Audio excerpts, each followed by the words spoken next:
ఆంధ్ర రాష్ట్ర సృజనాత్మకత సాంస్కృతిక సమితి చైర్పర్సన్గా పొడపాటి తేజస్వి ప్రమాణ స్వీకార కార్యక్రమంలో ఉపసభాపతి రఘురామకృష్ణరాజు, మంత్రి కందుల దుర్గేష్ పాల్గొన్నారు. రాష్ట్రం అనేక ఇబ్బందుల్లో ఉందని, గత జగన్ పాలనలో రాష్ట్రం అభివృద్ధిని మరిచిపోయిందని రఘురామకృష్ణరాజు తెలిపారు. పదవి అనేది బాధ్యతని, బాధ్యతతో మెలిగి పదవికి వన్నె తేవాలని ఆయన సూచించారు. అలాగే కందుల దుర్గేష్ మాట్లాడుతూ కూటమి విజయానికి తేజస్వి తన వంతు పాత్ర పోషించిందని, కళలకు పుట్టినిల్లు మన ఆంధ్రదేశమని, నేడు వాటికి ప్రమాదం వాటిల్లుతుందని తెలిపారు. ఆంధ్రప్రదేశ్ రాష్ట్ర సృజనాత్మకత ఈరోజు సాంస్కృతిక కమిషన్ చైర్పర్సన్గా శ్రీమతి పొడపాటి తేజస్విని నియమించడం చాలా సంతోషం అనిపించింది.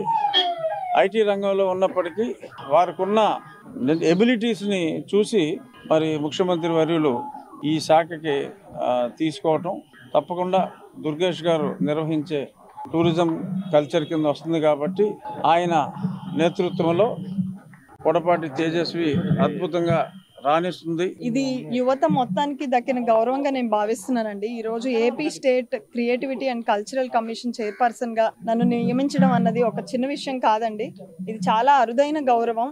ఒక ప్రొఫెషనల్ గా ఉంటూ పాలిటిక్స్ లోకి స్వాగతించి ఈ రోజు మాకు కూడా ఒక అవకాశాన్ని అందించడం అనేది ఇప్పటి వరకు నాకు తెలిసి రాజకీయ చరిత్రలో ప్రతి ఒక్క రాజకీయ నాయకులు యువత రాజకీయాల్లోకి రావాలి, ప్రొఫెషనల్స్ రాజకీయాల్లోకి రావాలని చెప్తూ ఉంటారే గానీ నిజంగా ఆ రాజకీయ అవకాశం కల్పించి ఈ రోజు గవర్నమెంట్ లో ఒక పొజిషన్ కూడా ఇవ్వడం అన్నది చిన్న విషయం కాదు. ఇది ప్రతి ఒక్కళ్ళకు కూడా ఒక హోప్ నిస్తుంది. యువత రాజకీయాల్లోకి వస్తే మిమ్మల్ని తర్వాత పట్టించుకోరు, మిమ్మల్ని కేవలం వాడుకొని వదిలేస్తారు, తెలుగుదేశంలో పదవులు రావడం అంత ఈజీ కాదు అన్న ప్రతి ఒక్కళ్ళకి నాకు ఈ రోజు దొరికిన ఈ అవకాశమే ఒక ఉదాహరణ అండి. కష్టపడ్డ ప్రతి ఒక్కళ్ళని చంద్రబాబు నాయుడు గారు, లోకేష్ అన్న గుర్తిస్తారు.